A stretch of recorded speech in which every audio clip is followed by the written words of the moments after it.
Okay, I'll just show you how the automatic parking system works in this 2017 Audi TTS. First of all, we put it in drive, then we select the automatic parking. Little motif comes up on the dash here.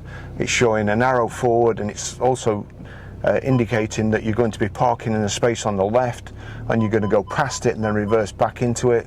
So here we go, we're coming up here.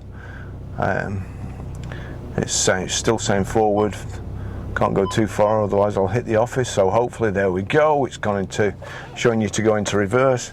Going to reverse, hands off steering wheel. I'll just try and get them out there, and it's telling you to cover the brake.